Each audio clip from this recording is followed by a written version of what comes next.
of the resurrection of Lord Jesus for the generation of Lord Jesus.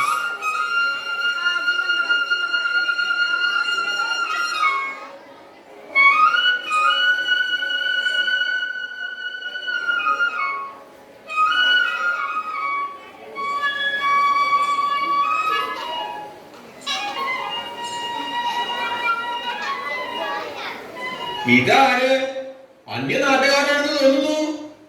ആ മുഖത്തേക്ക് നോക്കൂ, എന്തൊരു ദൈവിക ഭാവം. കണ്ടിട്ട് ഒരു കച്ചവടക്കാരനാണെന്ന് തോന്നുന്നില്ല.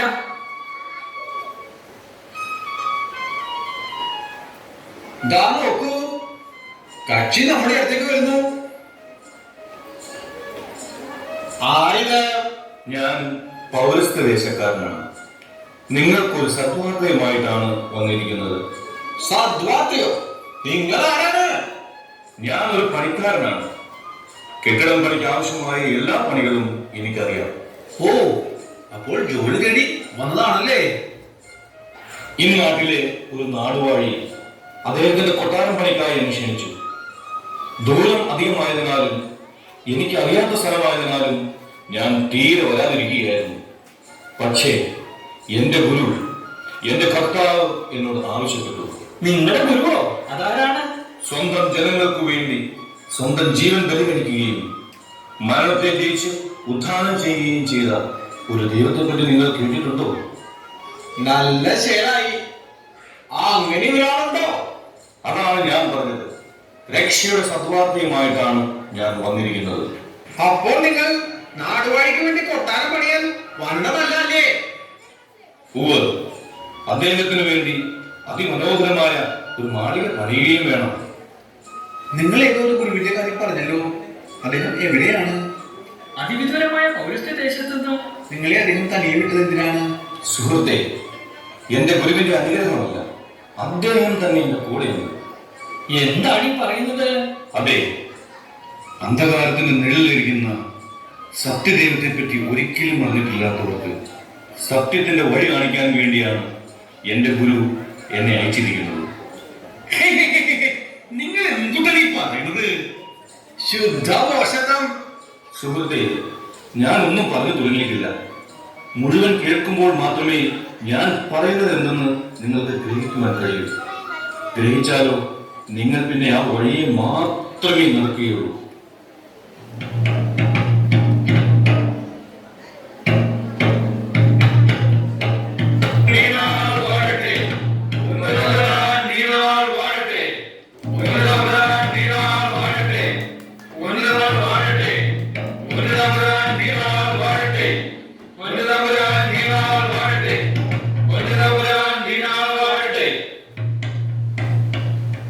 നിങ്ങൾ ഒരു അപരിചിതനാണല്ലോ. അതെ പ്രഭു, ഞാനൊരു വിദേശിയാണ്. ഞാനൊരു കൊട്ടുപണിക്കാരൻ കൂടിയാണ്. ഓഹോ, അങ്ങനെയെങ്കിൽ എനിക്കൊരു പുതിയ കൊട്ടാരം പണിയണമെന്നുണ്ട്. കൊത്തുപണി മേൽത്തരമായിരിക്കണം കേട്ടോ. ഓ പ്രഭു, എവിടെയാണ് തങ്ങൾക്ക് വേണ്ടി ഞാൻ ആ കൊട്ടാരം പണിയേണ്ടത്? ദാ ആ കാണുന്ന പുള്ളിയുടെ പേരുത്ത്. അതെവിടെ? പ്രഭു,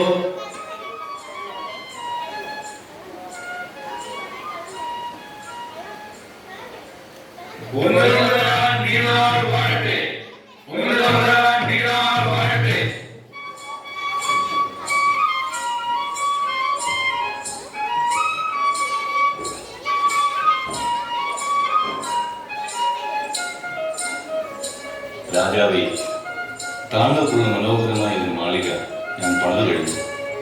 ഇഹത്തിലല്ല, പരത്തിൽ. രാജാവ് അറിയുമ്പോൾ സന്തോഷിക്കുകയില്ലെന്ന് മാത്രമല്ല, എനിക്ക് ശിക്ഷ വിധിക്കുകയും ചെയ്യും.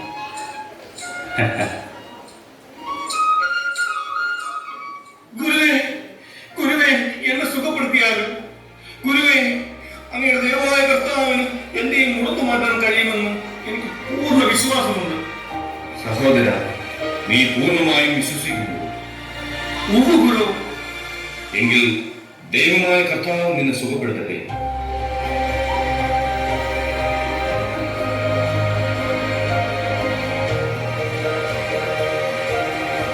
എന്റെ നാഥനും കർത്താവുമായ ദൈവമേ, ബലഹീനനും അയോഗ്യനുമായ എന്നിലൂടെ അങ്ങ് പ്രവർത്തിക്കുന്നു. നന്ദി കർത്താവേ.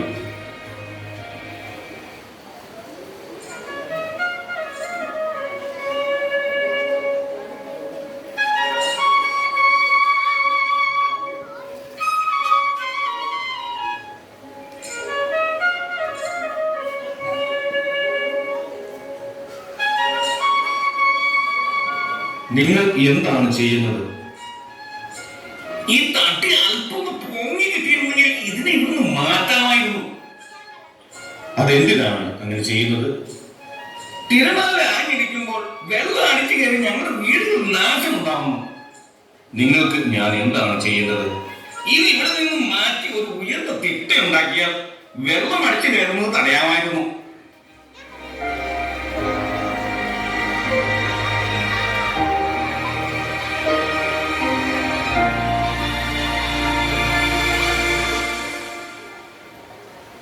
ഇനി വെള്ളം ഈ തൂണിനപ്പുറത്ത് വരരുത്.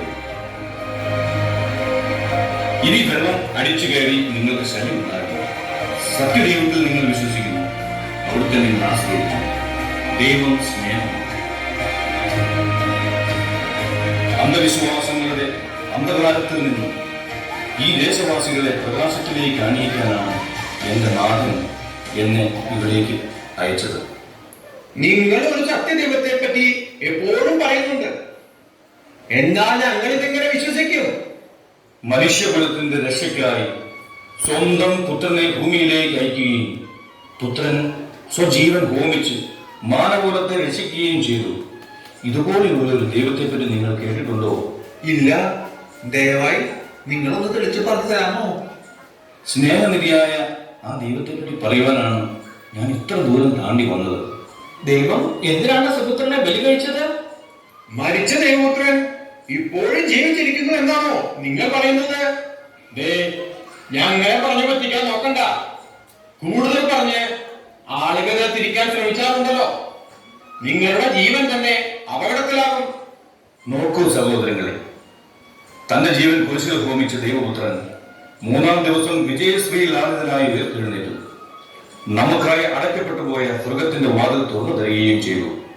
സത്യമാർഗത്തിൽ ചരിക്കുവിൻ, അതിനായി നിങ്ങൾ സത്യദൈവത്തെ അറിയുവിൻ. അദ്ദേഹം പറയുന്ന ആ ദൈവത്തിൽ നമ്മുടെ നാട്ടിൽ തന്നെ വളരെ പേർ വിശ്വസിക്കുന്നു.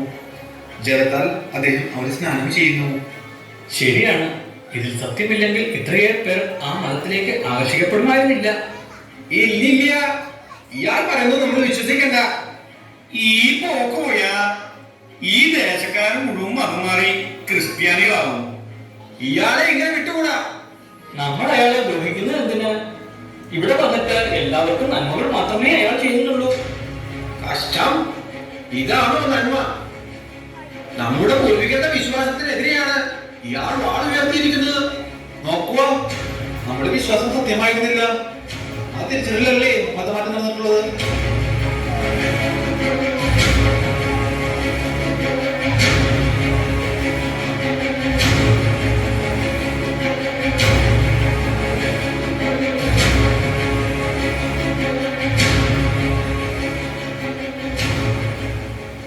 അയാൾ ആ ഗുഹയിലാണ് ഒളിച്ചിരിക്കുന്നത്.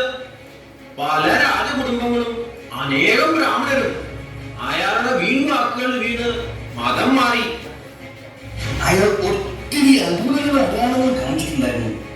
ഇനി ഒളിച്ചിരിക്കുന്ന അയാൾ മാറിക്കഴിയുമോ? നമുക്ക് അയാളെ കവർത്തിയേ പറ്റൂ.